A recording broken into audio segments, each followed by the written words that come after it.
यही कह रहे हैं ना सर आप? जी जी बिल्कुल, मैं ये कह रहा हूं, ये चुनावी एजेंडा भी है। और मैं फिर दोबारा रिपीट कर रहा हूं, ये कोई आसान काम नहीं था। 1 साल में हमने कितनी मंजिलें पार की हैं। हम लोगों ने तीसरे मोर्चे से पहला मोर्चा बना दिया। नेताओं की आपस में बोलचाल भी नहीं थी, रिश्ते खराब थे। और एक अंतिम बात कह करके समाप्त करूंगा, हम बीजेडी, बीआरएस और वाईएसआर को भी अपना शत्रु नहीं मानते हैं। हम ये मानते हैं कि जितना अच्छा अपने राज्य में लड़ेंगी, बीजेपी की टैली उतनी ही कम होगी। और हमने जो 450 सीट आइडेंटिफाई की हैं, उसमें इन 3 राज्यों की सीटें शामिल नहीं है जी। और लेकिन मायावती जी ने तो कह दिया कि बिल्कुल नहीं आएंगे आपके साथ, यूपी में छुटका रहेगा, है ना जी। कह रहा हूं, मायावती जी ने तो साफ कर दिया कि उनका कोई लेना देना नहीं। मायावती जी नहीं, मायावती जी को हमने इनवाइट किया। क्या आप निगेटिव बात क्यों कहते हो नीरज? अरे निगेटिव हमारी तरफ से कभी सवाल पूछना निगेटिव निमंत्रण गया? मुझे क्या पता, तो आप ही बताओगे।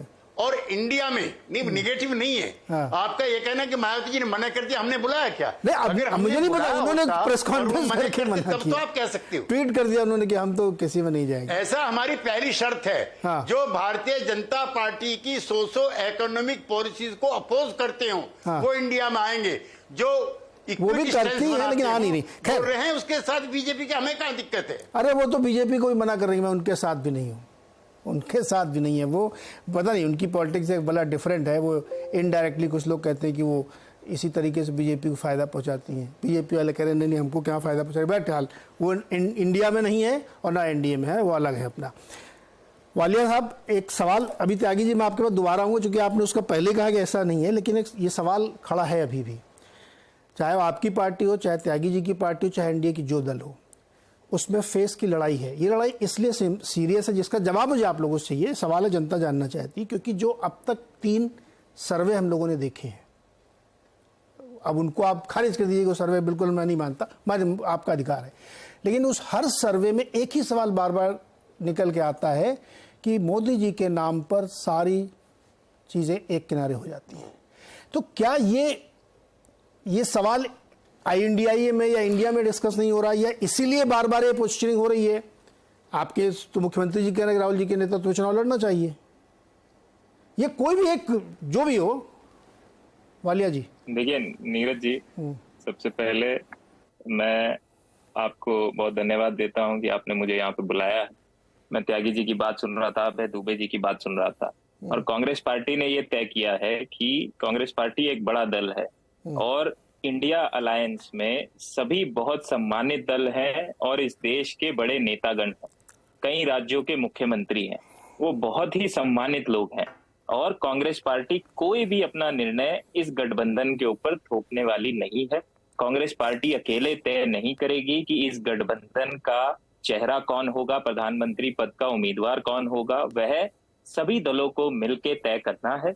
जो बिल्कुल आपकी बात है कि ये सवाल देश के बच्चे बच्चे के मुंह पे है, लेकिन गठबंधन, क्योंकि जो सारी पार्टियां हैं वो सबने एक आई है, और आज देश की स्थिति को देखते हुए, देश जो गर्त में जा रहा है उसको देखते हुए, ऐसी पार्टियां जो पहले आपस में टकरा भी चुकी हैं, वो सारी पार्टियों ने साथ में आने का फैसला लिया है। और ये फैसला लिया है कि ये है कि दूल्हा कौन बनेगा, चेहरा कौन होगा, ये महत्वपूर्ण नहीं है। इससे ज्यादा महत्वपूर्ण है कि जो देश को बचाने की जो लड़ाई है वो ज्यादा महत्वपूर्ण है, और उसको लिए सब लोग प्राथमिकता दे रहे हैं। मुद्दों की बात होने वाली है 31 और 1 को, विभिन्न विषयों पे बात होगी, फाइनेंशियल मैटर्स पे बात होगी, एग्रीकल्चरल पे मैटर पे बात होगी, देश के तमाम जो भी मुद्दे हैं उन सब पे बात होगी, चाहे वो अलग अलग गरीब से गरीब आदमी के इश्यूज पे बात होने वाली है, और उनको जो भी हमारी फिर जो निकल के आएगा वो सब आप लोगों के सामने रखा जाएगा। मुद्दों पे इस बार बात होनी है और उसके पेपर तैयार किए जा रहे हैं। कांग्रेस पार्टी और सारे विभिन्न दल मिलके एक ऑल्टरनेट देने वाले हैं, और आधी जीत इस इंडिया अलायंस की ऑलरेडी हो चुकी है। अगर आप देखेंगे भाजपा वालों से बात करेंगे तो उनकी नींदें ऑलरेडी उड़ी हुई है।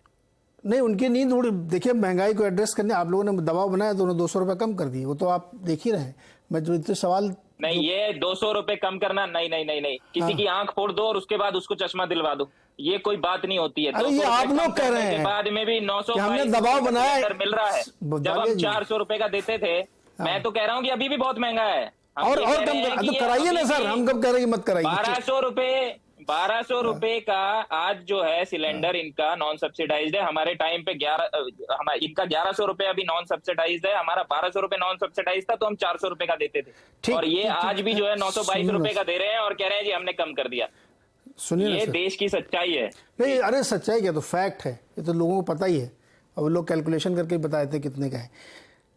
आप पता है नीरज जी। हाँ, मैं सवाल मेरा ये था कि इस सवाल से क्यों बचते हैं आप लोग? अगर बचते हैं तो फिर आपके नेता ये बात क्यों बोलते हैं? देखिए, मैं सवाल को हार्प कर रहा हूं, आप लोगों को लग रहा है मैं बार बार उसी घुमा के इसलिए ले आ रहा हूं क्योंकि यही सवाल सबसे इंपॉर्टेंट है। अभी त्यागी से भी सवाल मैं पूछूं, आप इसमें दिक्कत क्या है? देखिए, आपके भूपेश बघेल जी कोई छोटे नेता तो है नहीं, वो कह रहे हैं। देखिए, कार्यकर्ता की एक भावना होती है, कांग्रेस की पार्टी के कार्यकर्ता होने के नाते नहीं, आप मुख्यमंत्री हो चाहे कोई हो, लेकिन पार्टी का एक कार्यकर्ता ही है भूपेश बघेल जी भी, चाहे वरिष्ठ नेता हैं, चलिए मान लीजिए वरिष्ठ नेता की भी एक भावना होती है, पार्टी के नेता के तौर पे, कार्यकर्ता के तौर पे मेरी भी भावना है।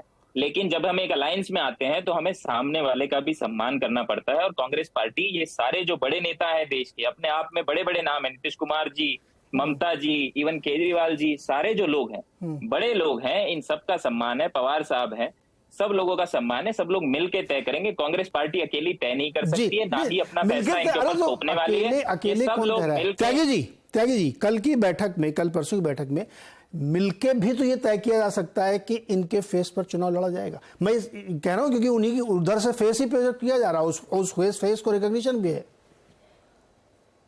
तो क्या आप लोग मिलकर तय नहीं कर सकती? Neeraj ji, Samajwadi party, Congress party, JDU, तीनों पार्टी के प्रवक्ता यहाँ पर बैठे हैं। तीनों आपको संयुक्त रूप से कहना चाहते हैं कि 272 का जब जादुई आंकड़ा हम पार कर लेंगे, हमने 77 में भी ऐसी प्रधानमंत्री तय कर लिया था, मोरारजी भाई के नाम पे चुनाव नहीं लड़ा गया था। ऐसे ही आप चिंता मत कीजिए, 272 का हमें जादुई आंकड़ा पार करने दीजिए और हम अपना प्रधानमंत्री चुन लेंगे। बीजेपी के पास तो एक ही नेता है, हमारे पास तो आधा दर्जन नेता ऐसे हैं जो प्रधानमंत्री पद की गरिमा को और भी बढ़ाने का काम करें। प्रॉब्लम ऑफ प्लेनिटी है सर। सुनील यादव जी, आता हूं सर आपकी बात है कि सुनील यादव जी, आपने